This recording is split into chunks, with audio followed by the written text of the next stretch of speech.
No, this is not deja vu. Hello YouTube, VG time back again with another deck profile for the Beerus Reboot leader. Last week I displayed my friend Jason's deck. If you would like to see that deck, which was a blue-green variant of Beerus, I'll leave a link down in the description as well as at the end of this video. This is my version of the deck. This one is a little less consistent but very explosive, and as we go through the card choices, you'll see what I'm talking about. So just to give you a quick overview of the leader again, Beerus has an auto when he attacks the leader card that allows him to either draw a card or KO opponent's battle card with cost 2 or less.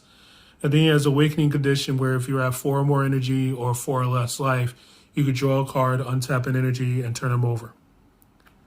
On the backside becomes Beerus God of Destruction returns. And he has a permanent that if your opponent is at 4 or less life, they don't take cards from their life to their hand from his attack, but instead you get to choose a card in your drop area and charge it as energy. And then he has an auto that when this card attacks, you could draw a card or choose one of your opponent's battle card with cost 3 or less and KO it.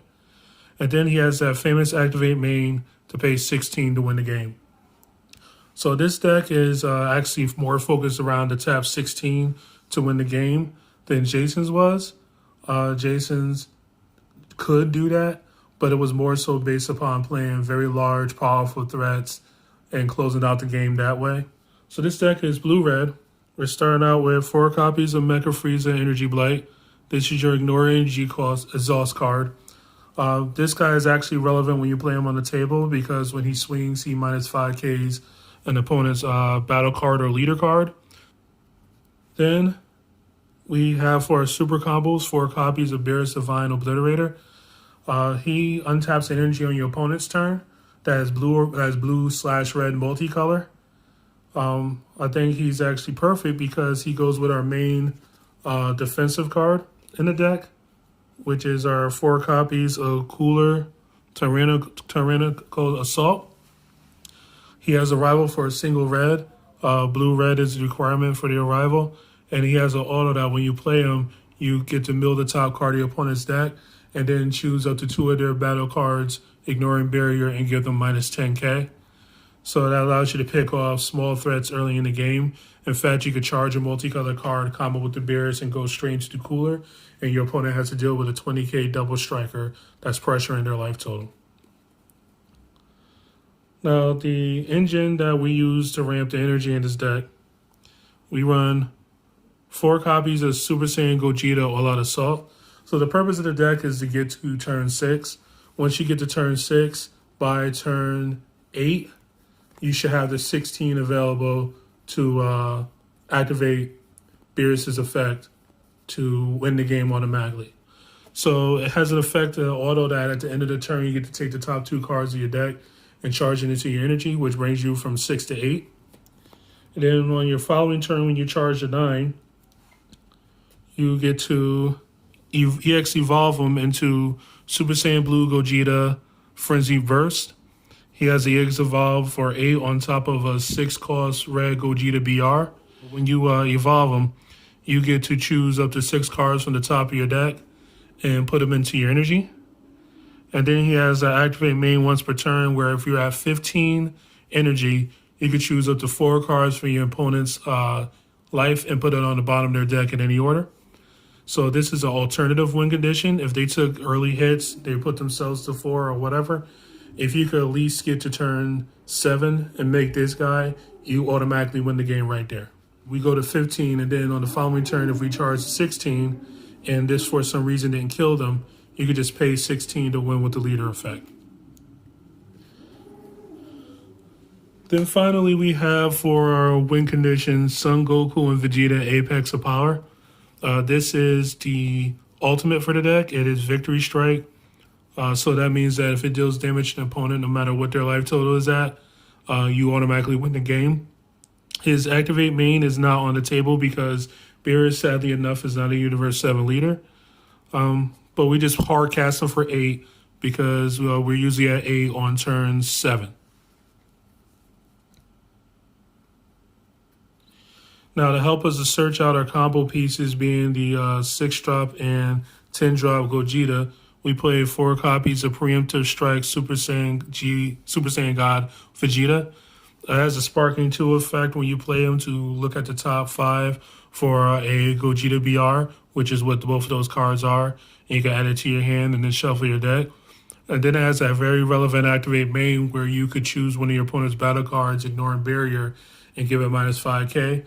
So it could pick off little annoying weenies such as the red Frieza that people sometimes play, or some of the other cards that are starting to get a little bit of traction. And then at the end of the turn, you get to return them to your hand. And of course, because we're playing red, we play one of the better negates in the game, which is Topo Righteous Aid. When you counterattack with them, you negate their attack and then you can discard 1 card. And if you do, it allows you to play the Topo. And the Topo has auto when he comes into play that for the rest of the turn, if your opponent would attack with a card, so that includes their leader as well as battle cards, and later on, unison card, they will have to discard 2 cards from their hand as an additional cost in order to attack with them. So usually when you play them against a Y board, it's the turn for them. And then you get to live yet another turn. So you're just trying to stall until you get to where you need to go. And of course, he has a permanent that reduces his cost by 2 if it's your opponent's turn. Then we have 3 copies of Newwst Instructions Aid. We run this because we need a blue card that is relevant to the strategy that can also just be comboed for cooler arrival, because you're not going to always have the Beerus to be able to super combo with. So I just had to make sure I had something that was a battle card that was blue. He also draws you a card if you play him, and you could put him into your energy by paying double blue to ramp up 1. Then because we're a blue leader, we play 4 copies of Bean. This again to help us to stave off some of the early rush attacks, live to the later parts of the game. We also play 4 Dimension Magic for the same purpose. And then we also play 3 combination attacks. Again, this is all just to stave off early aggro.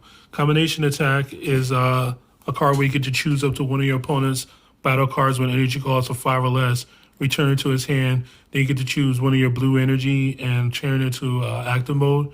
And because we're blue-red, allows us to choose our multicolor energy to restand.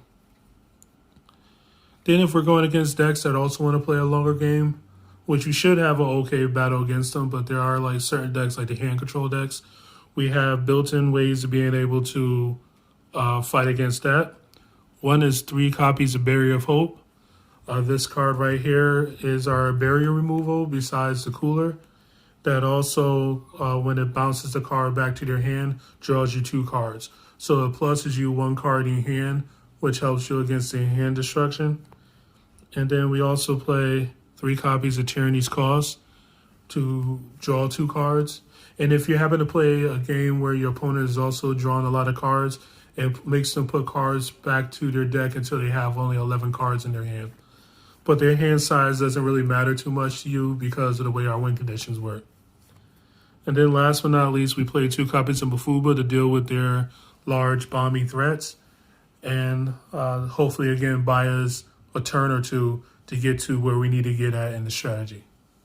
So that's it for the deck profile. Hopefully you enjoyed it. Leave a like, comment, and subscribe. And I hope to see you again soon. VG Time, signing out.